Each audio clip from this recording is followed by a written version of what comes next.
নমস্কার। যুক্তি তর্ক সঙ্গে অর্কই আপনাদের স্বাগত। আপনাদের সঙ্গে আমি অর্কপ্রভ সরকার। আপনাদের সবাইকে কৃতজ্ঞতা জানাই, যেভাবে আপনারা আমার অনুষ্ঠানকে এগিয়ে নিয়ে যাওয়ার জন্য সহায়তা করছেন। আশা করি আগামী দিনে এই সহায়তা আরও পাবো। আপনাদের থেকে নির্বাচন এসে যাচ্ছে, সেই নির্বাচনের পুঙ্খানুপুঙ্খ খবর আপনাদের সামনে তুলে ধরতে গেলে আপনাদের সক্রিয় সমর্থন প্রয়োজন।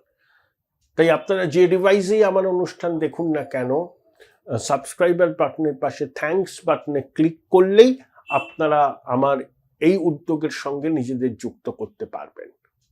অভূতপূর্ব সাড়া পাচ্ছি। আগামী দিনেও একই রকমভাবে আপনাদের সহযোগিতা এবং আশীর্বাদ পাবো, সে বিষয়ে আমি 16 আনার উপর 18 আনা নিশ্চিত। বিশ্বনাথ দাস, শেষ পর্যন্ত নির্বাচন কমিশন মাইক্রো অবজারভার নিয়োগের সিদ্ধান্ত নিয়েছে এই শুনানি পর্বে, এবং এরা সবাই কেন্দ্রীয় সরকারি কর্মচারী, উচ্চপদস্থ কর্মচারী। এই উদ্যোগটাকে কিভাবে দেখছেন? মানে দেরিতে হলেও বোধোদয় হয়েছে। এই কথাগুলোই তোমার চ্যানেলে আমি একাধিকবার বলেছি যে পশ্চিমবাংলায় এসআইআর করতে গেলে আগেই মাইক্রো অবজারভার, মানে জেলা অবজারভার, মাইক্রো অবজারভার নিয়োগ করার উচিত ছিল। দেরিতে হলেও করছে শুনানি পর্বে। কিন্তু মাইক্রো অবজারভার যেহেতু সেন্ট্রাল গভর্নমেন্টে কর্মী থাকবে, তাদের ভাষাগত সমস্যা হওয়ার সম্ভাবনা থাকতে পারে এক।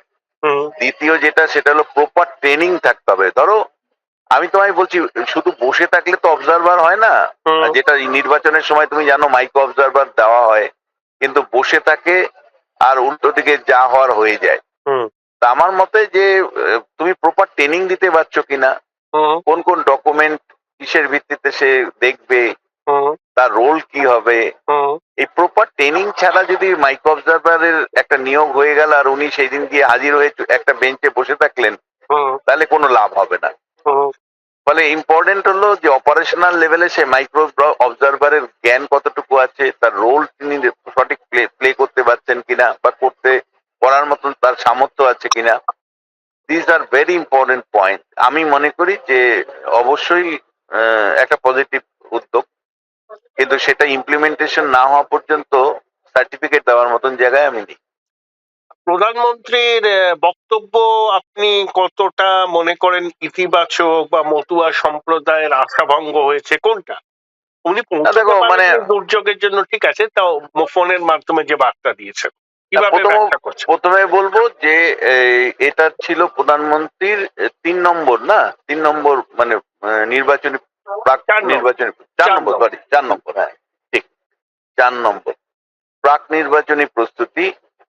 এই 4টের মানে আগের 3টের তুলনায় এটাতে বেশি লোক হয়েছিল। কিন্তু আমি তোমায় বলছি, মানে আমাদের রিপোর্টটি, মানে গ্রাউন্ড রিপোর্ট যেটা এসছে, সেটা হলো যে এতটাই লোক হয়েছিল যে মাঠে ঢোকানোর মতন জায়গা ছিল না, রাস্তাতে কাতারে কাতারে লোক ছিল।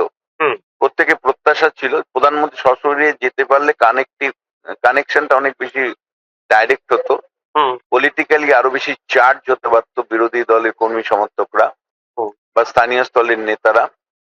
দেখো, প্রধানমন্ত্রীর কৌশলটা তো এবার একটু আলাদা 2021 সালের থেকে। এবার তিনি প্রাক প্রস্তুতি মিটিং গুলো অনেক আগের থেকে শুরু করেছেন, যেখানে দুটো পার্ট।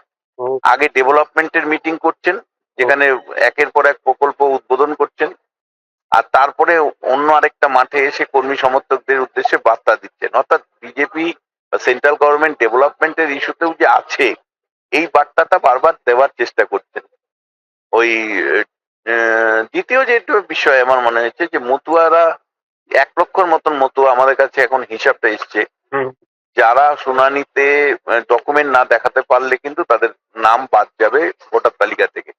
এই 1 লক্ষ শরণার্থী, মতুয়া শরণার্থী, তাদের নাগরিকত্ব নিয়ে প্রধানমন্ত্রী যদি সরাসরি কথা বলতেন পরিষ্কার সেই সময়, পরে উনি ড্যামেজ কন্ট্রোল করেছেন, একটা পোস্ট করেছেন, হ্যাঁ, এবং সেখানে তিনি আশ্বস্ত করেছেন। আমার ব্যক্তিগত অ্যাসেসমেন্ট যেটা, সেটা দেখো যে মতুয়াদের প্রশ্নে কিন্তু বিজেপি এখনো এগিয়ে।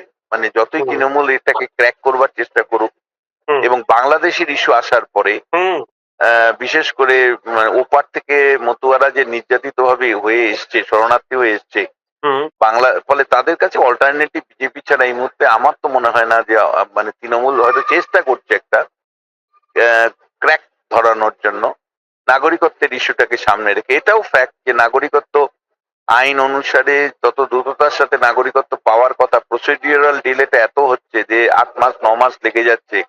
ফলে প্রপার ডকুমেন্টেশন না দিতে করতে পারলে তাহলে কিন্তু 1 লক্ষ মতুয়া নাম কিন্তু ভোটার তালিকায় উঠবে না।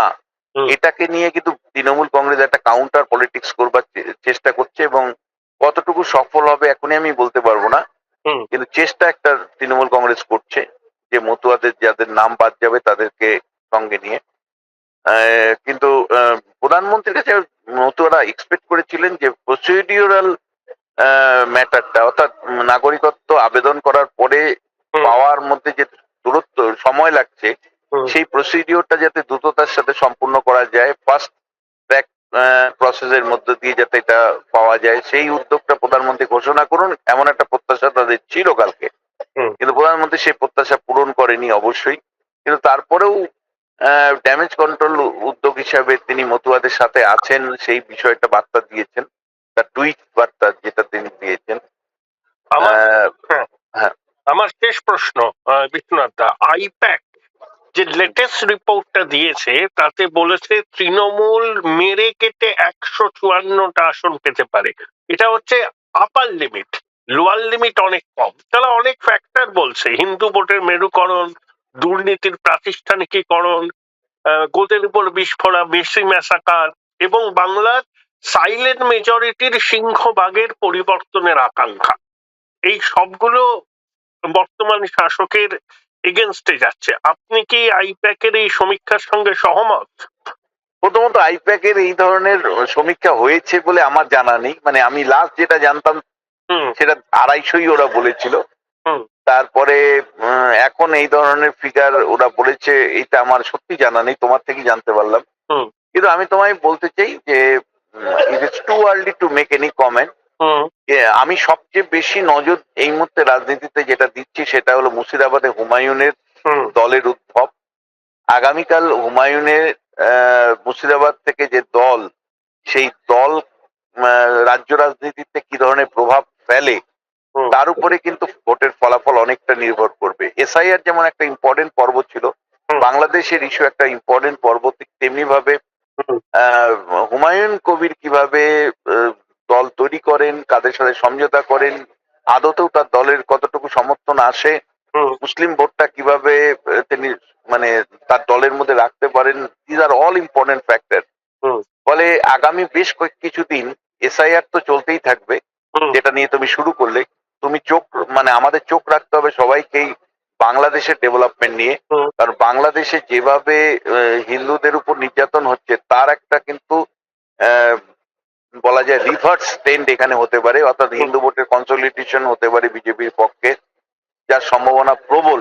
হুম, ফলে বাংলাদেশে যত হিন্দু অত্যাচার বা নিপীড়নের খবর আসবে, ভিডিও আসবে, বিভিন্ন ঘটনা ঘটতে থাকবে, তত কিন্তু এ রাজ্যে হিন্দু ভোটের পোলারাইজেশনের সম্ভাবনা বাড়বে বলে আমি মনে করি। হুম, আর আরেকটা দিকে হলো যে মুসলিমরা নিজেদের দল যদি তৈরি করে, যেটা হুমায়ুনের নেতৃত্বে বাবরি মসজিদের আহ, গঠনের আবহে, সেই মুসলিম দলটা কতটুকু প্রভাব বিস্তার করতে পারে রাজ্য রাজনীতিতে, তারা কতটুকু ফ্যাক্টর হয়ে উঠতে পারে, তার উপরে কিন্তু ভোটের ফলাফল নির্ভর করবে। ফলে it is too early to make any comment and any conclusion. তবে মানে অ্যান্টি তৃণমূল ভোটার যে বেড়েছে 2021-এর থেকে, হুম। তা নিয়ে আমার কোনো সংশয় নেই। তবে আপনি যে 250টার বললেন, ওটা কিন্তু দিদিমণির ঘনিষ্ঠ লোকজনদের ন্যারেটিভ তৈরির একটা চেষ্টা। আইপ্যাক কিন্তু এই ফিগার কখনো বলেনি। দেখো, আইপ্যাকের আরেকটা স্ট্র্যাটেজিক্যাল অবস্থানও আছে। তুমি হুম, জানো যে অভিষেক বন্দ্যোপাধ্যায় কিন্তু অনেক সময় চার্জ করতে চায় জলকে, হুম, মানে দল সংকটে সবাই নেমে পড়ো, হুম, এই ভাবনা থেকে ওই ফিগার বলে দিতে পারে। হুম, ফলে আইপ্যাক কৌশলগত জায়গা থেকে পরিসংখ্যান গুলো বলে।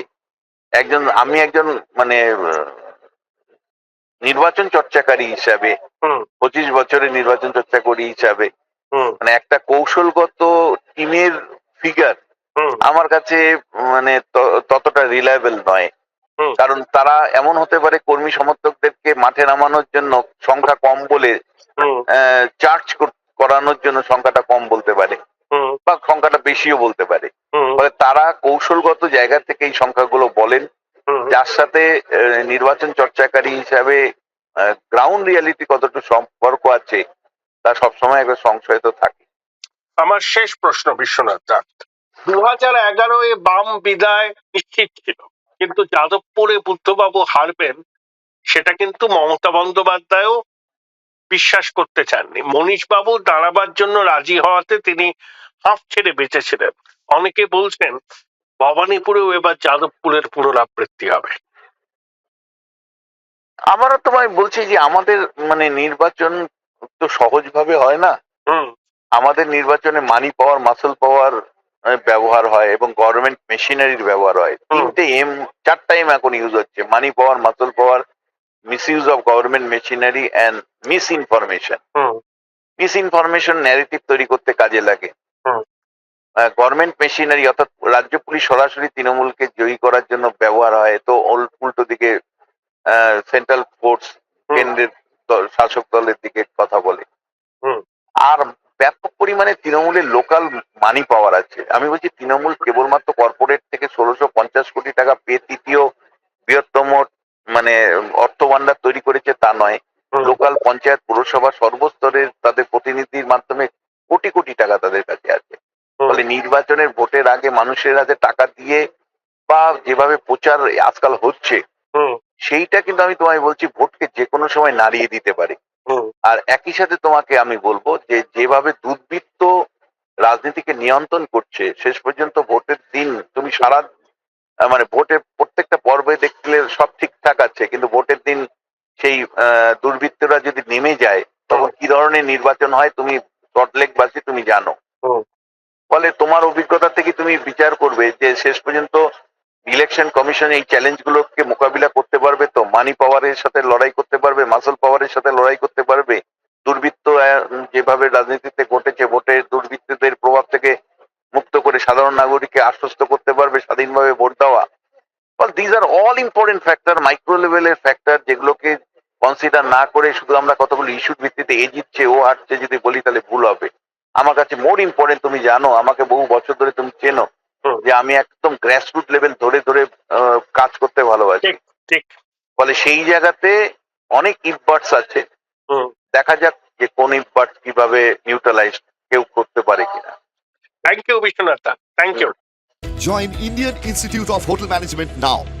Right choice, right decision.